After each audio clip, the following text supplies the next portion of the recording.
Hey guys, Dan here with this week's movie reviews. We've got the on-demand movies of the week.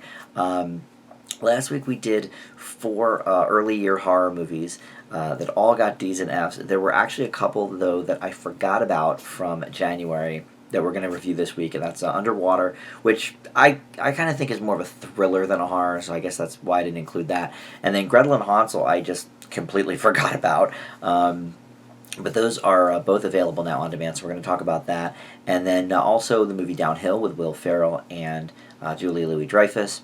And I've been trying every week to kind of seek out a new movie in the quarantine that maybe I wouldn't have seen or even maybe heard of otherwise. And so this week that's a movie called Abe, about a 12-year-old boy that wants to become a chef. And that just came out on demand this week, so that is a brand new one. So we're going to get to all these, and I guess after this week, there's only really one movie I can think of that's been released theatrically, wide release in 2020 that I haven't covered yet, and that's The Photograph. That will come out on demand next week. Just because, even if it was in theaters when the shutdown happened, like 5-6 weeks ago, all the movies got kind of rushed on demand, so we were able to talk about Doolittle and Sonic and Onward and even Trolls, went right to on demand. So we'll see a little bit more of this as we continue. Most movies have been shifted to late this year or in 2021. However, in a few weeks, we do have the new Scooby-Doo movie that's going directly to on demand, and that's called Scoob. So that will be out in a couple of weeks. But right now, let's talk about the four movies for this week. Underwater is first. Like I said, I would consider this more of a thriller, I think, than a horror movie, but it definitely could go, under the horror umbrella too. It's $5.99 to rent, $14.99 to buy on your on-demand services, or you can get it on Blu-ray. It came out April 14th on Blu-ray and DVD, so you can check out that format as well. It stars Kristen Stewart, Vincent Cassel, T.J. Miller is the comic relief, John Gallagher Jr., who you might know from 10 Cloverfield Lane. They're all part of this, and essentially they are in a underwater vessel in the Mariana Trench, and they're all kind of scientists and stuff. It's a research facility and drilling facility, to learn about things in the Mariana Trench area and underwater. And right in the very first scene, an earthquake hits, so they need to shuffle over to this other vessel that's there, sort of like an emergency vessel, and that's pretty much the whole movie. Is them sort of, it's all very close quarters, is them struggling to get from one vessel to the other alive. And they also run into a monster or monsters along the way. So there's the horror portion of it, and that rears its head too. So, this was an interesting movie. I was kind of not looking forward to it. I saw it about a month and actually maybe about 2 months ago by now, because I did see it in theaters, so it's not super fresh in my memory. But I was not really looking forward to it for no particular reason, just because January thriller horror movie. I'm just like, I don't know, it's not usually too good. But Kristen Stewart I've really come around on lately.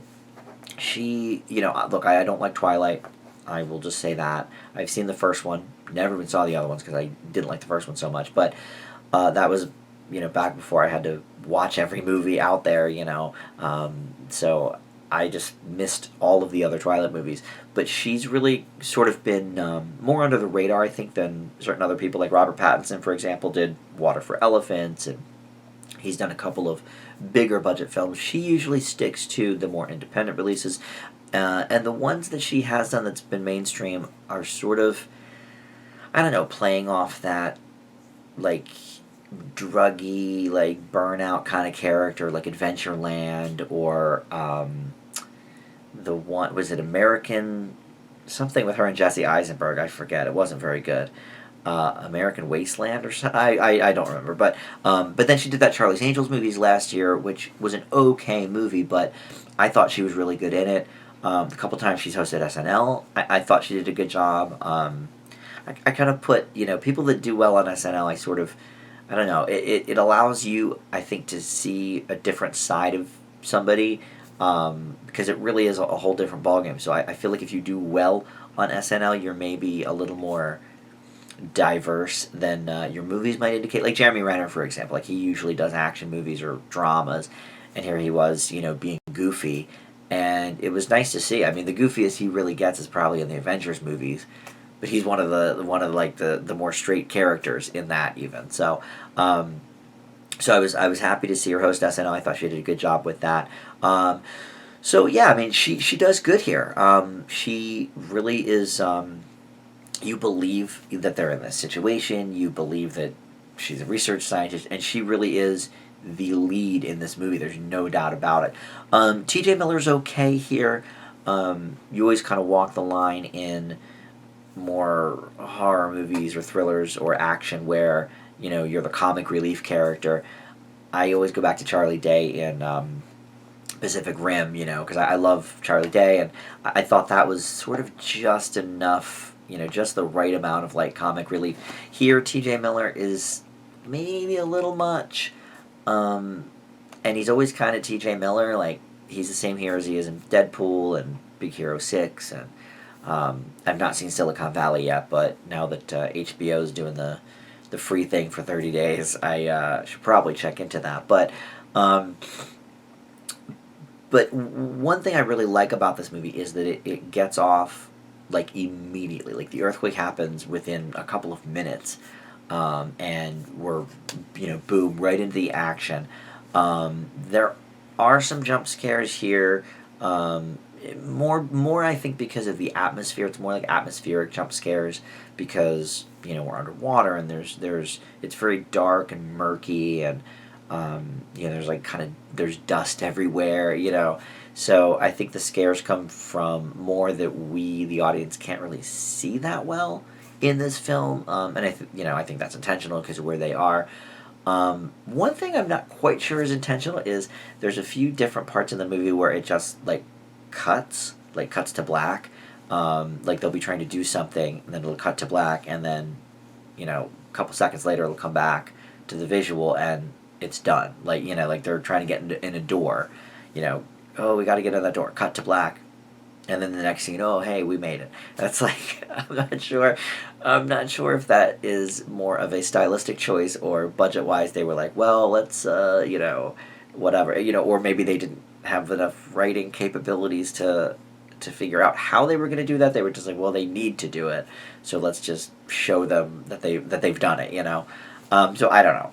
So it's not an amazing movie by any stretch, but to be honest, I mean, I certainly compared to the ones I reviewed last week, it's much better than them. I actually kind of enjoyed this movie. I really, and I wasn't bored. It's a nice, quick shot. I think it's like 97 minutes or something, 95 minutes. So it's only a little over an hour and a half. And it didn't seem like a lot of time was wasted. They really, it was a struggle to get people from A to B. And I love that they just, dove headfirst into it with the earthquake right away. So yeah, I actually kind of enjoyed this movie. I give Underwater a B minus. So up next, we're going to talk about Gretel and Hansel. This is on DVD this coming week. It'll be out May 5th on Blu-ray and DVD, or you can buy it right now for $14.99 at all of your online and on-demand type retailers. This is, as you can tell from the title, it's based on the Brothers Grimm story. However, it's got the interesting twist, which you could probably figure out from the name of the movie, that Gretel is sort of front and center here. She is the main protagonist, and she's played by the gal from It. Let's see, what was her name? Sophia Lilith, or Lillis with an S. And she's been in other things too, but It, I would say, is her most memorable role, especially in the horror genre. And so she plays Gretel here, and it's a lot like the original story. It takes a few twists. I would say most notably is that the witch, instead of wanting to eat Hansel and Gretel, she more sees potential to sort of make Gretel her protege and, become another evil witch, basically.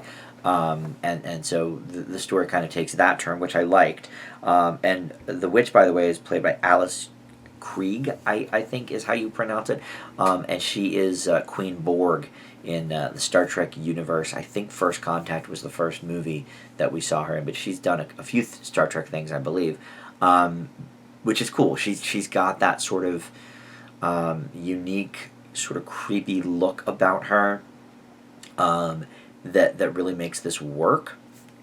And I don't think the movie always works, but again, much better than the four that we reviewed last week. One thing that I really liked about this over really a lot of horror movies, especially early year horror movies, January, February releases, and the reason I keep harping on that is because there's sort of it's like a dumping ground for horror movies. Like, horror movies tend to do very well there theatrically because you don't really release horror movies between Thanksgiving and New Year's, because it's more like, oh, let's be happy, or they're like Oscar prestige type pictures.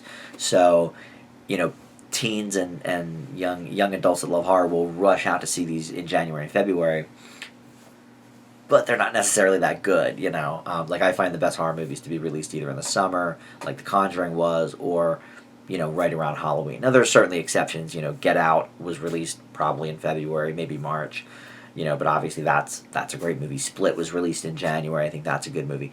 But anyway, one of the things that this movie has going for it is the production design. Like, the witch's house is really cool looking, just the way it's set up, and the trees are really neat, and the forest scenes, they're shot very interestingly, and it's almost like a I don't know if they used a different aspect ratio to shoot it, but it's sort of like looking up, at the trees and stuff. It's got a unique sort of atmosphere and presence to this movie. That being said, there's a lot of things that don't work for it. The little kid that plays Hansel is terrible. It's his first movie, too. What's his name? Sam Leakey. Horrible little actor. And she, the girl playing Gretel is very good, like I said. So it's like there's a big disconnect there. Like, it's almost better, I think, if they're both bad, because then you can't tell quite as much how bad the one is if the other one's also not that great. But there was a big, shift in balance there. And then also some of the effects just weren't that good. That seems to be more budgetary, I think.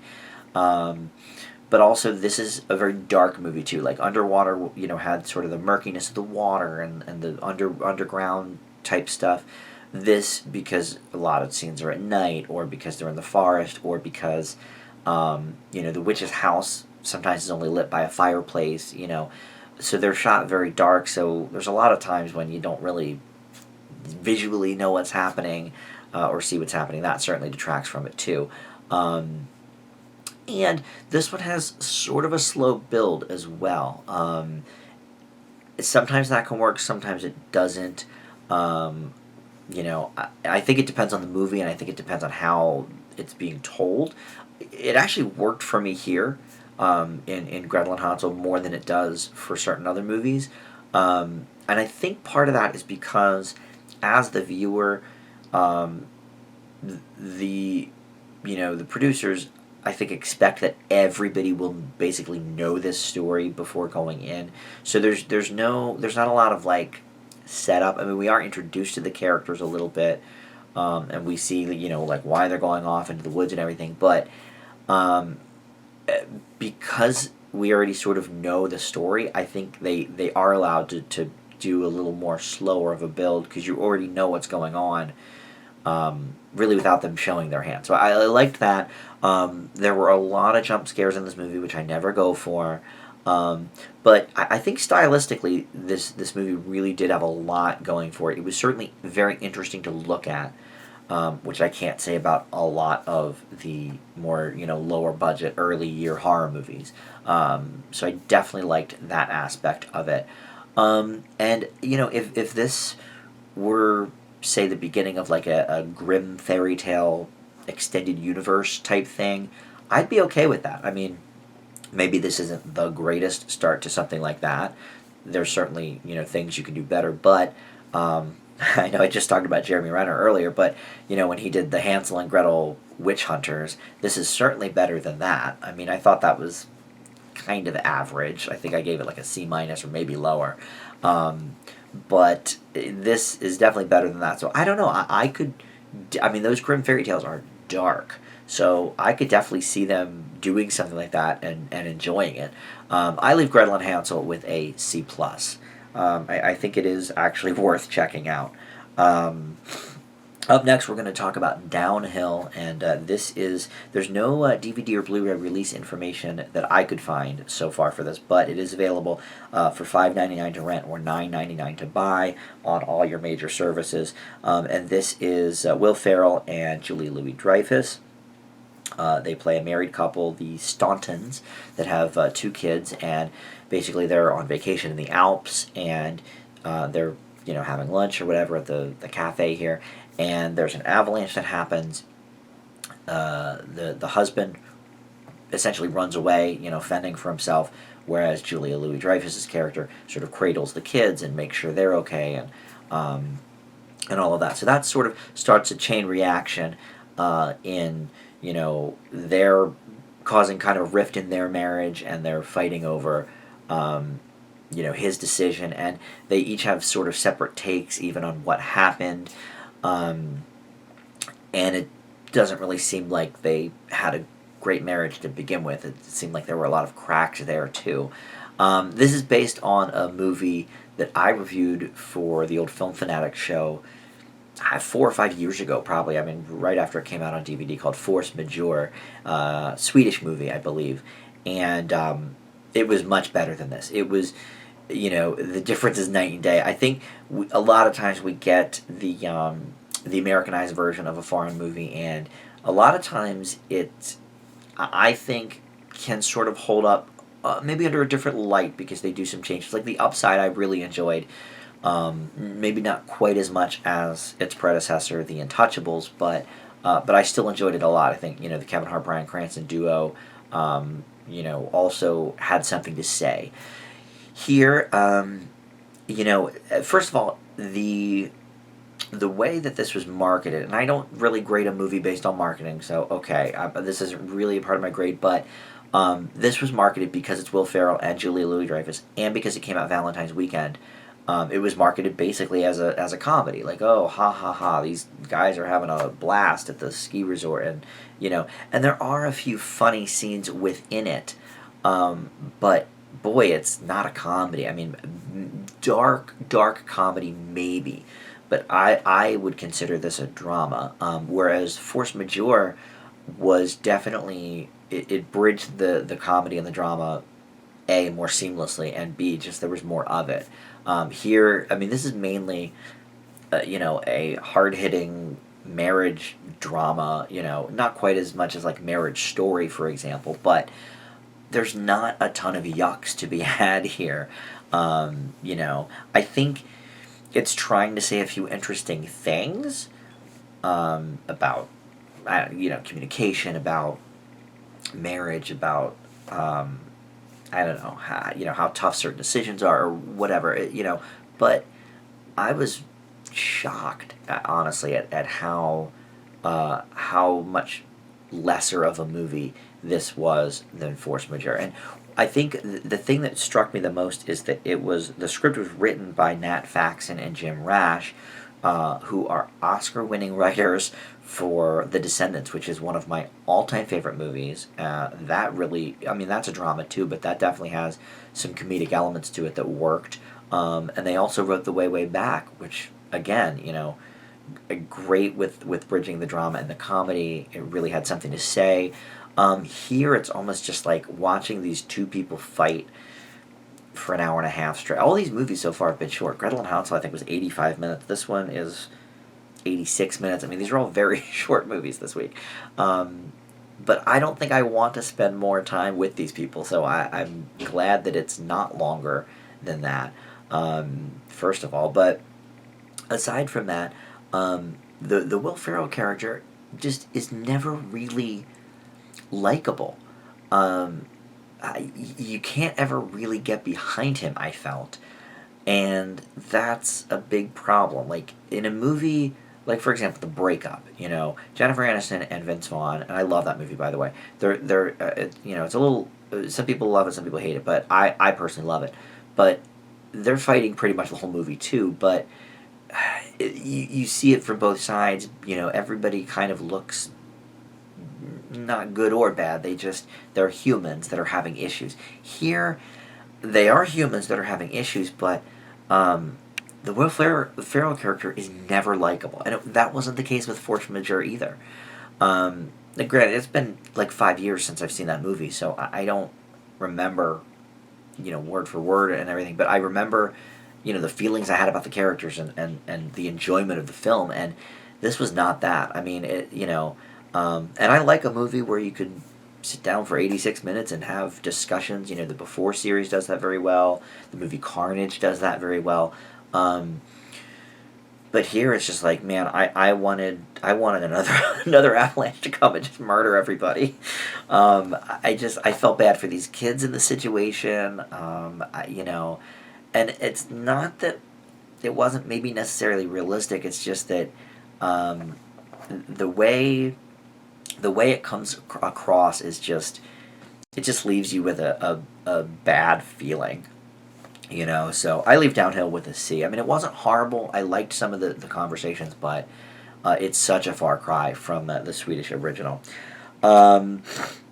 So up next, we've got Abe. This is going to be our last one for the day, and this is another pretty short one. I'm not exactly sure how short this is here, but it's another one that's probably like an hour and 35 minutes or something, and the last like 11 minutes of it is all credits. So the movie itself is really like an hour 20 maybe, but it's about a 12-year-old boy from Brooklyn who he's got some family issues. He has half Jewish family, half Muslim family, and he's trying to sort of bridge the gap as he's approaching his bar mitzvah year, and the way he wants to do that is with his food. He's got these great ideas with cooking. He loves experimenting in the kitchen. So his parents want to send him to a cooking camp for summer, but it's this, it's basically like for babies. You can't even hold a knife. So he sort of storms off and finds his way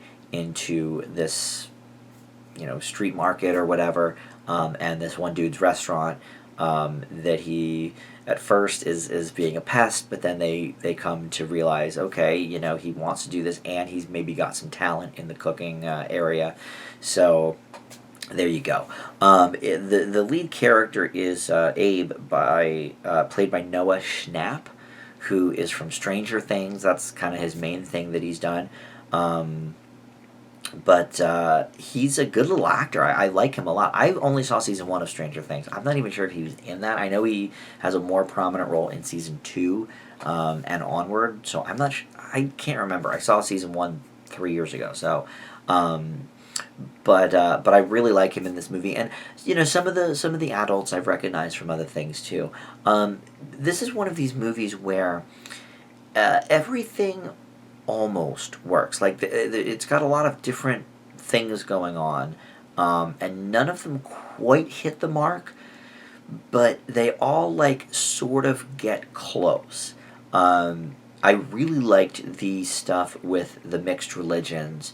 Having parents from two completely different religions and both of them like very devout faiths. His dad is an atheist in this movie, but his dad's family is very devout, and so at the dinner table they're all fighting over his bar mitzvah, or is he going to do Ramadan, or all these different typical ideas of these two faiths, and look, growing up I knew a kid who he was Jewish. His mother's entire side of the family was Jewish, but his dad was a minister. So, he had that going on. And luckily, there wasn't a whole lot of debate about, how he should be raised like there is here. But I could see that being an issue for a lot of kids, from mixed faith marriages. So I think that was interesting. But they delved into it, I guess. But it's one of those things where it's like it resolves too quickly. You know, I don't do spoilers on this channel, but like essentially he's had enough and he like runs away. Um, but then at the end of it, it's just like, oh, okay, cool. Like, let's all be happy and we're here for Abe. And it's like, that's not realistic. I don't think. So it's like there's a lot of things like that, and like the cooking part, like it didn't make me super hungry. Like I feel like food movies are supposed to do. Like even like a more average food movie, like the 500 Foot Journey. I thought that was like a nice movie. You know, it was okay. But the food, man, oh, that like made me hungry. Chef always makes me hungry. That movie. But here it's like I don't know. It didn't make me super hungry, which I think is a little bit of an error. Food movies are supposed to, especially if we're to believe that he's becoming a really good chef. Um, so it's like it's one of those movies where everything's just sort of almost there, just not quite. You know, they don't go far enough with anything necessarily.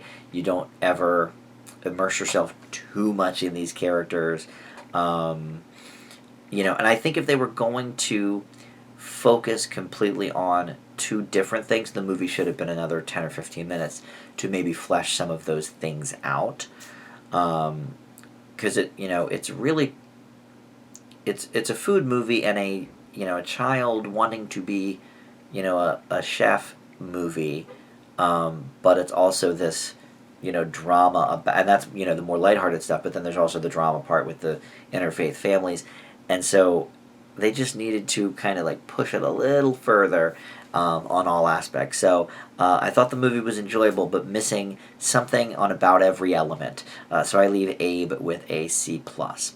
So all sort of, you know, average, middling reviews this week, but definitely all better than last week. The worst of the bunch is Downhill. Maybe a C is generous. I don't know, but I do like those movies where there is a lot of like discussion and commentary. And I just wish they took more of the elements that made Force Majeure a success. You know, and I could have, you know, seen it being a better movie. But it's not one that I would like refuse to watch again. But I guess why would I when I have Force Majeure? You know.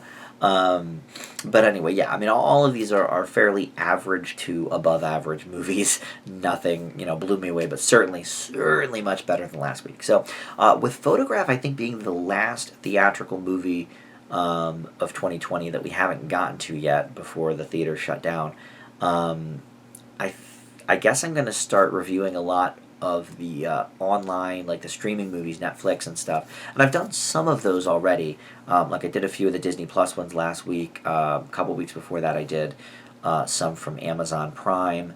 But Netflix, I haven't really tackled yet because they have so many. They have like 2 or 3 new movies a week. So maybe I'll just tackle some of those big ones. Tomorrow, I'm going to do a review of the Beastie Boys documentary that's on Apple TV Plus. So that's a streaming movie right there. But I've been excited about that ever since it was announced. So I'll give you my take on the Beastie Boys movie tomorrow. Tuesday, I know I thought there was a Connors episode last Tuesday, and there wasn't. This Tuesday, there's definitely a Connors episode, brand new. Wednesday will be The Masked Singer. Friday, I have a Frasier Friday already recorded. Thank you to the powers of Zoom for that. And then I'll have another Dan Does Disney probably pretty soon. With my buddy Tim, and that's also over Zoom. So lots of cool things to look forward to on the channel. Thank you so much for watching. Comment below, subscribe if you haven't, and that'll do it. Stay safe. Thanks. Bye.